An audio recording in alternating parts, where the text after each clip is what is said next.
Shalom, shalom, Yashral. How are we doing this morning? Tuesday, October 12th. Nice day. I'm on my way to work, and it's all I can think about is all I think about's Ahba. I mean, I think about a lot of things, but this being the promised land is just, I'm so fascinated with it and so happy and amazed, and just I'm loving it, that I just keep thinking of more things that I want to tell y'all. I would love it if I could just be there with y'all and we were just sitting around, just on the edge of our seats, talking, conversing, politicking, but not about politics. All about Yasharal and Ahba and his son, and just how fascinated we are with all of it. If there's any of y'all, anybody that doubts that this is the promised land, just consider this right here. You're probably someone who knows a little bit about the giants and how the Smithsonian covered the existence of them here in America up.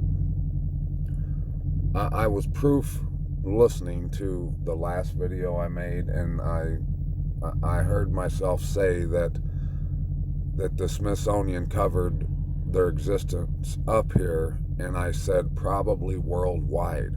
And then I got thinking about that, and I remember seeing this History Channel episode of something talking about this town where they believed Goliath was from, and that there was abnormally tall people that come from this little village, right? And they advertised for it and made a big deal about it, right? Well,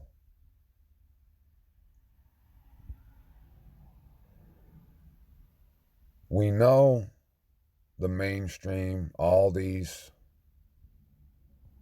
leaders, Satan, we know how they lie to us. Everything's a lie. And they tried to make us believe one thing, the opposite of what the truth is. Like Yahusha said, they claim to be Jews, quote unquote, Yahudim, but they're actually the synagogue of Satan. That's what he said, right? Consider this. If that is the true Holy Land, why do they tell us it is? Why do they talk about giants being there, but not over here, and they cover them up and hide it? Why is it that there have been pieces of evidence found here? I'm going to show you one real quick. Found here in America that has been disputed, has been called a hoax. I'm going to show you right here. And everything that is truth, that would show you the truth about something regarding Yahuwah or Yashral, anything like that, it's always called a hoax by you know who. Right here, look at this. Look at this. The Los Lunas Decalogue stone. There's a large boulder on the side of Hidden Mountain near Los Lunas, New Mexico, about 35 miles south of Albuquerque, that bears a very regular inscription carved into a flat panel. The stone is also known as the Los Lunas Mystery Stone or Commandment Rock. The stone is controversial in that some claim the inscription is pre-Columbian, and therefore proof of early Semitic contact with the Americas. Let's look at this real quick, okay? Let's read this. Controversy. Whatever that is, archaeolinguist Cyrus Gordon has proposed that the Los Lunas Decalogue is a Samaritan mezuzah. The familiar Jewish mezuzah is a tiny scroll placed in a small container mounted by the entrance to a house. The ancient Samaritan mezuzah, on the other hand, was commonly a large stone slab placed by the gateway to a property or synagogue and bearing an abridged version of the Decalogue.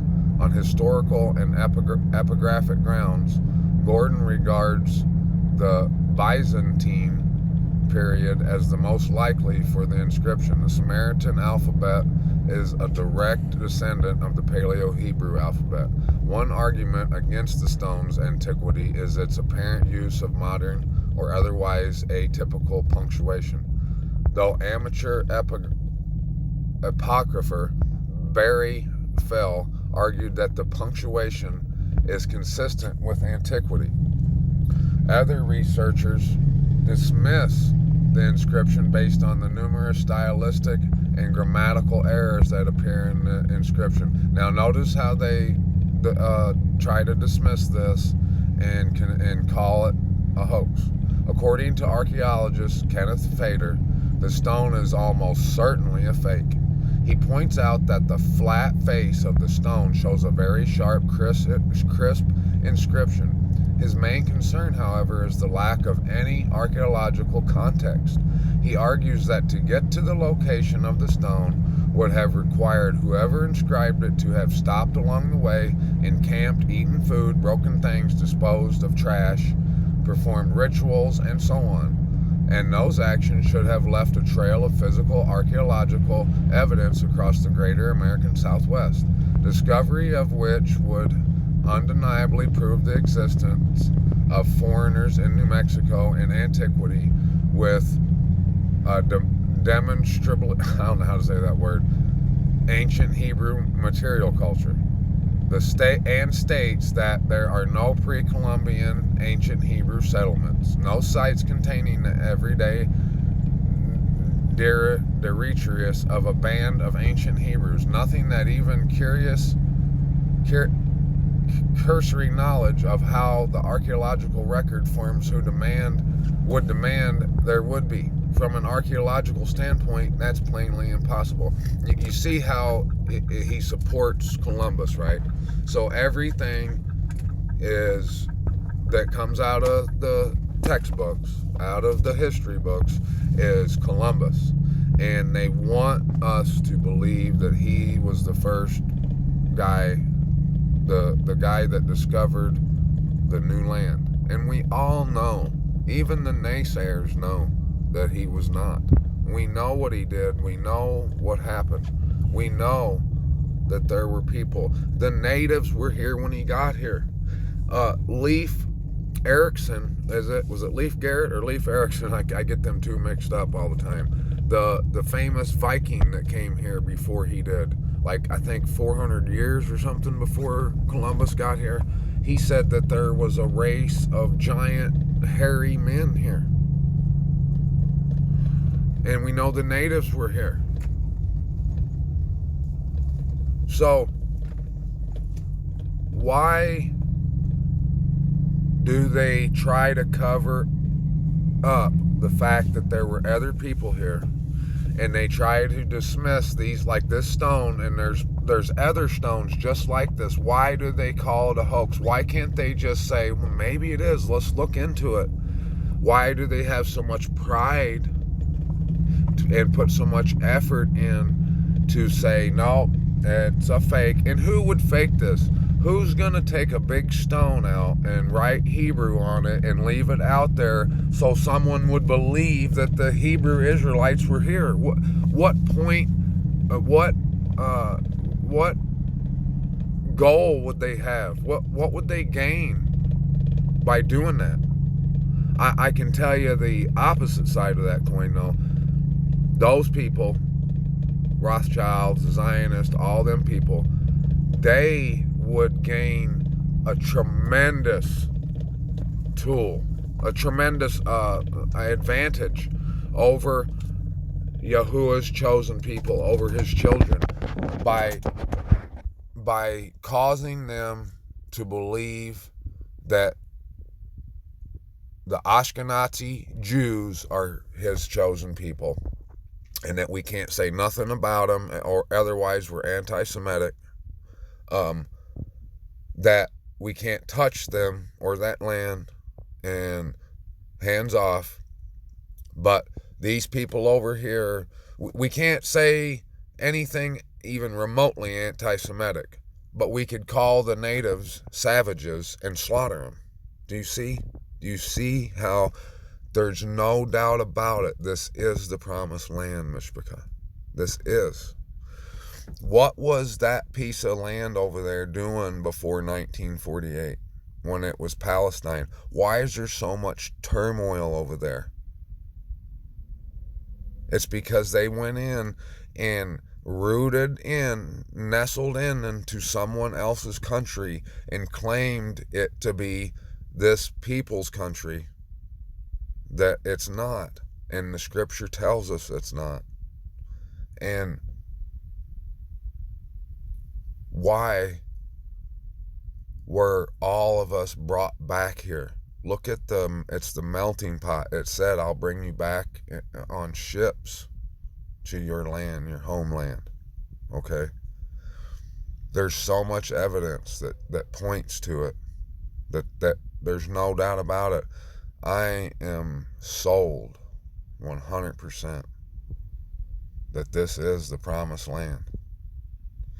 I don't know, I haven't seen a lot about the eastern half of this continent, this piece of property.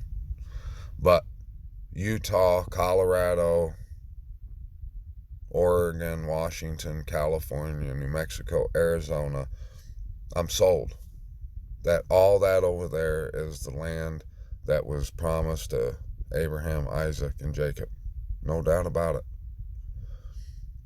And anyone who won't agree with that, who will say that's crazy, they won't even look into it.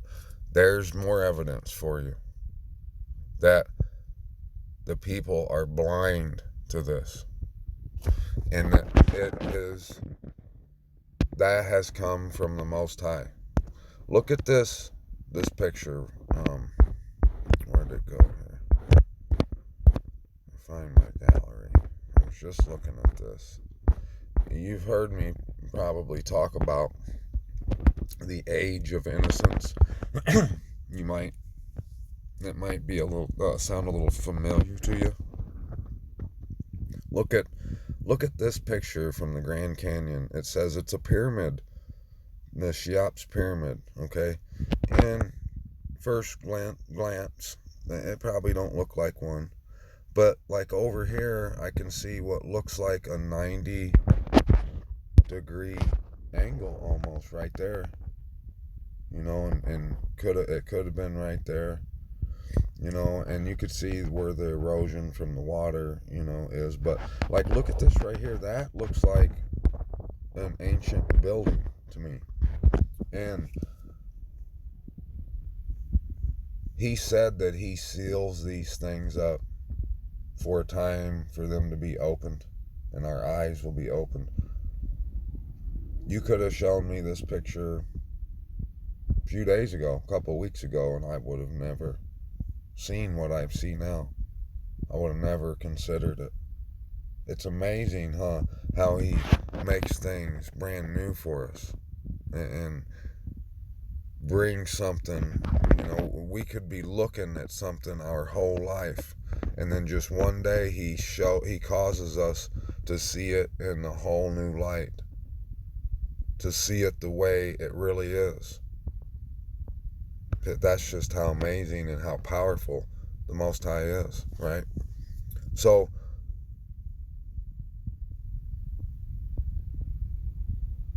he has hidden this truth from us for a reason. That he said, I was reading it last night, that he preserved it, and that there was nothing anyone could do about it, and that he did it his way through nature, naturally, that he turned it into a forest and covered it up with lush, forest and green trees and mountains.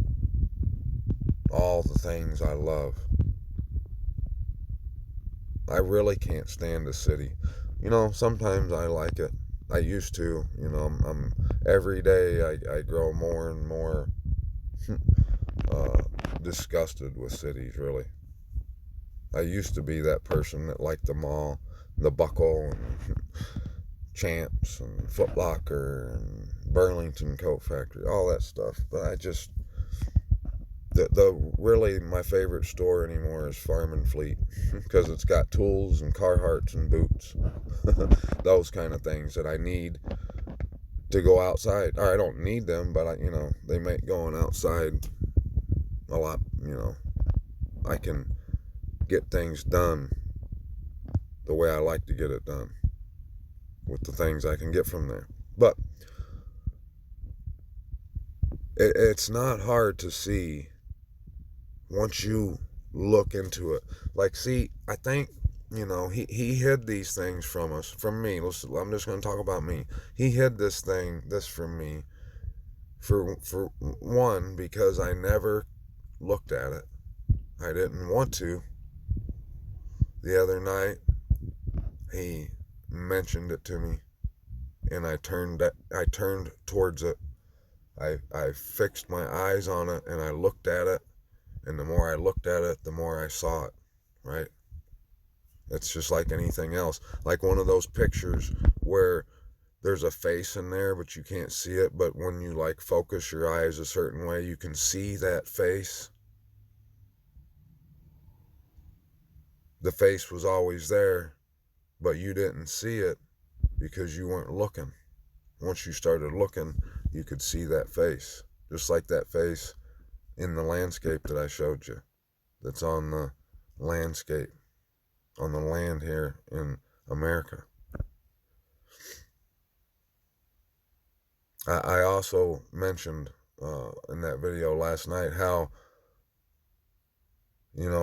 I used to wonder what it was going to be like on that road back to our homeland, back to Yasharal,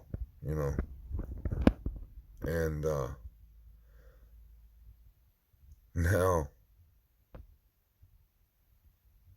it's just so amazing, this fact, this truth that's been given to me. I've always been a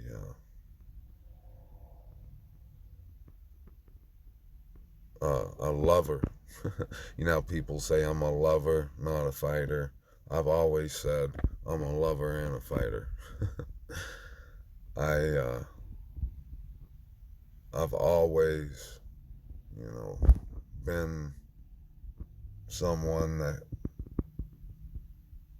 that would like to make the woman in my life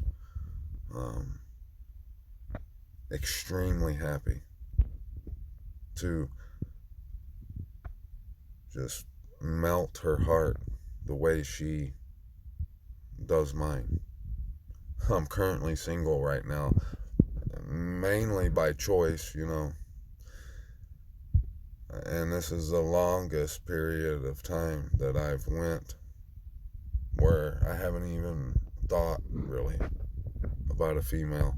I've made myself do it, and I asked Ahba to help me, and he has, because I realized that I didn't want to, become married. I've been married twice, both of which obviously were failures, and I didn't want to get married, and I know how he feels about that. I know the rules. So I wasn't going to, try and trick Ahba. I'm not an idiot, although I might look like one. I finally put down some childish things that I should have put down a while ago. I've always been romantic though, and just like I could write a novel. And if you ask people that know me like that, then they would tell you it probably wouldn't be very well written, but the plot would be decent. I'll put it that way. And I've often thought about that road, and when I would be on that road, I've thought about a particular female who I do love, and she's the only woman that I've thought about, and fondly. I don't know how you would put that, but I've thought about her in a way that makes my heart skip a beat. I guess I'd put it like that. And I haven't thought about any other girl like that for a long time. Even though I was in relationships with women, I didn't think about them like that. But I've thought about this one ever since she smiled at me for the first time. I haven't been the same since, honestly, and in a good way. And she is a daughter of the Most High. And here's the kicker in the ass, though. She lives in Australia. So the only way now I would get to meet up with her would be on that road. So we've talked about that, and I've thought about it, But I told y'all that, my dear friend, and this is her, she didn't want to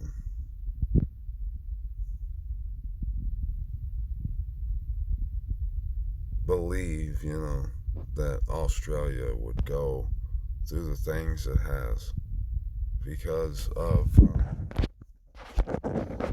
her being there. She didn't want to think that it would start to, the ball would start rolling on all this stuff there before it would here. And I really haven't got to talk to her about what he showed me about this stuff, and I don't think she'll even believe it. I really don't.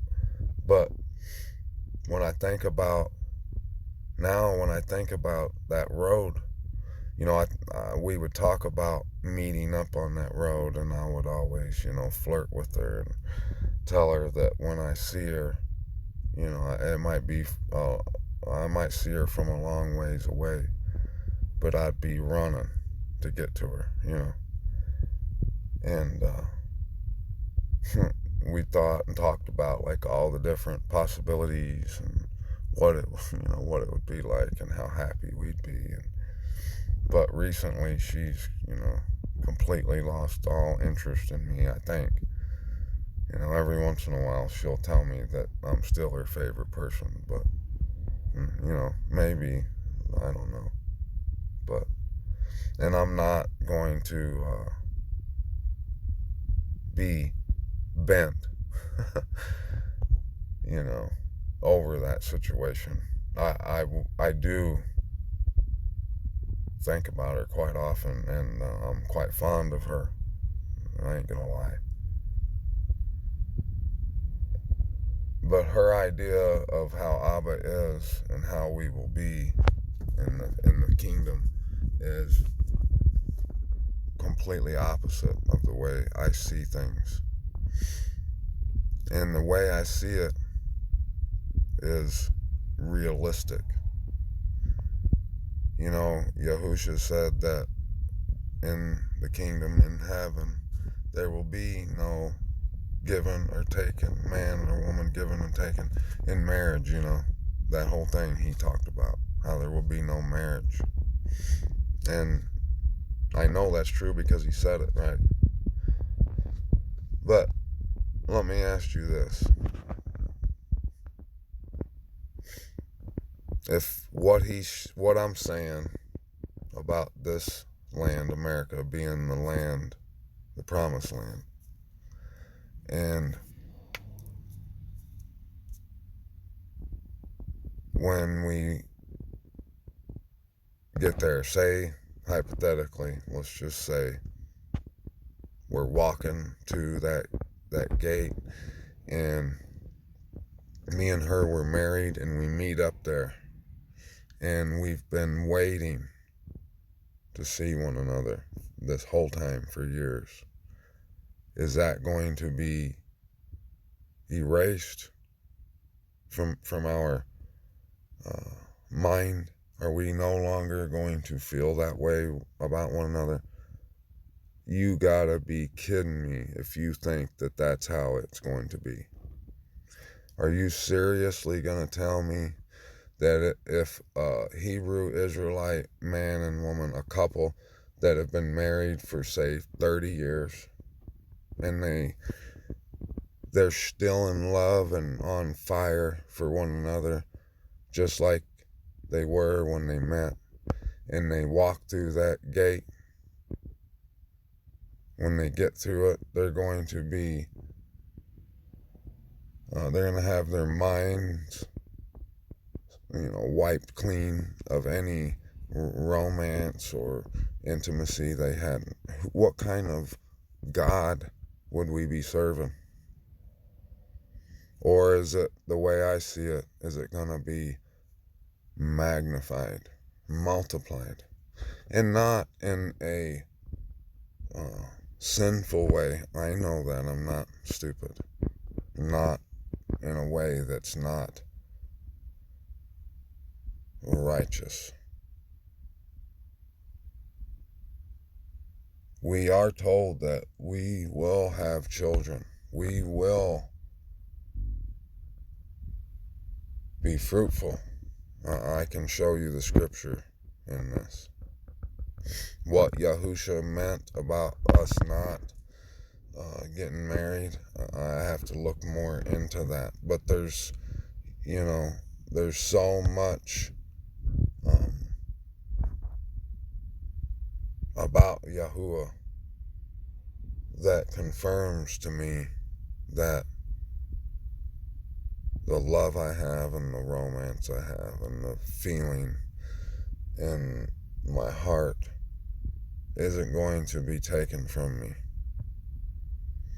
If anything, it's going to be magnified. It's going to be renewed in a way that I can't even imagine. I know it. I know the Most High. He says he loves us. He wants an intimate relationship with us. Are you going to tell me he's going to take that away from me when we enter into the kingdom? He's going to erase something in my mind to make me forget who I was head over heels for, or you were. You going to tell me that? No, there's no way. We got to think about these things realistically, because that's the way things are. He is more realistic than reality is to us right now. There's nothing else more real than him. He is love, right? He's going to make us love and be loved in a magnified sense, more than we can imagine. I know this. Prove me wrong. I love deeply.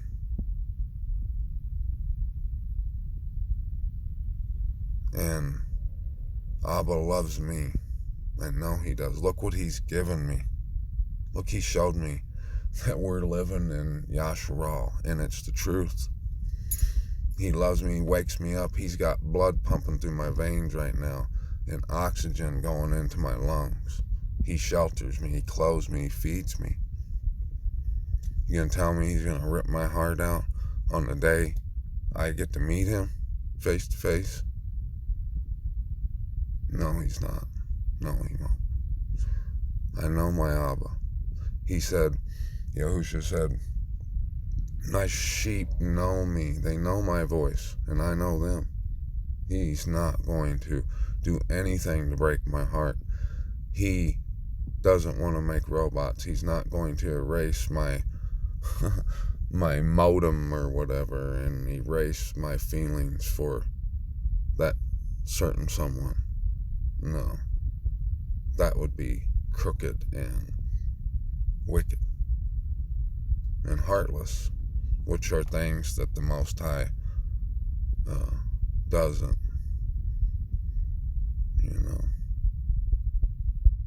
has nothing to do with. If anything, he's going to magnify that.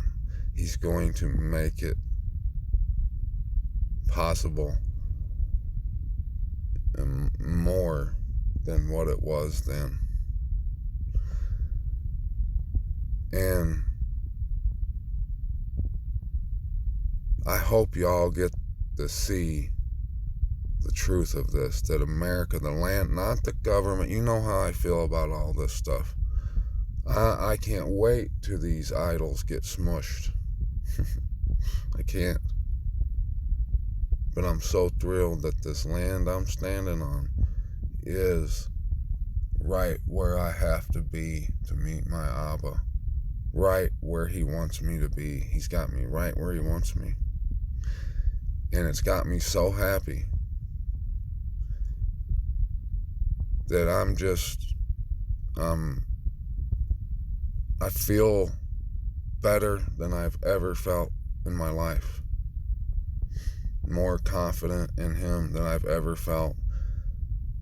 I'm not saying that it's all rainbows and butterflies, but he's got a butterfly in my stomach flying around that I never knew existed. So much that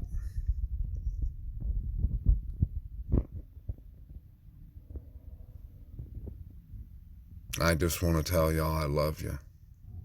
I love her. She might not ever even hear this. I don't know. She might. And hopefully she does. Because I'm going to embarrass her right now. And I'm going to play a little clip of me singing in the bathroom. A little clip of something just for her. And to be vulnerable and maybe encourage y'all to do the same. To put yourself out there a little bit. Your heart. Not like wear it on your sleeve and set it out there for people to break it.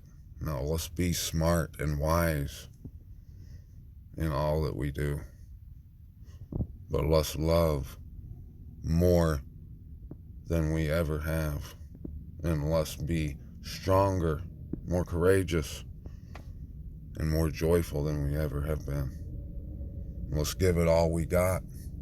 And let's not look back. Let's not take our hand off of that plow. The plow's ours. The field's ours. And let's get it. Let's get it, baby. I love y'all. I'm going to be back. Part 3. This was just a, like, whatever you call that. Like, what is this? Intermission? I love y'all. Shalom, shalom. And just be happy today, my mishpachah. Be happy. And just like I'm happy.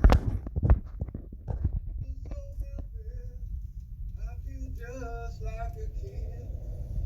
What is it about you that makes me keep my feelings here. I wish I could tell you, but the words can't be found. Whenever you come around, I get weak in the knees, and I lose my breath. Though I try to speak, the words won't come. I'm so scared to death. And when you smile, that smile, my world turns upside down. Whenever you come around, so helpless. Oh, I was gonna play an encore. I love y'all. I love you, Raylene. Shalom, shalom. Peace out. These out.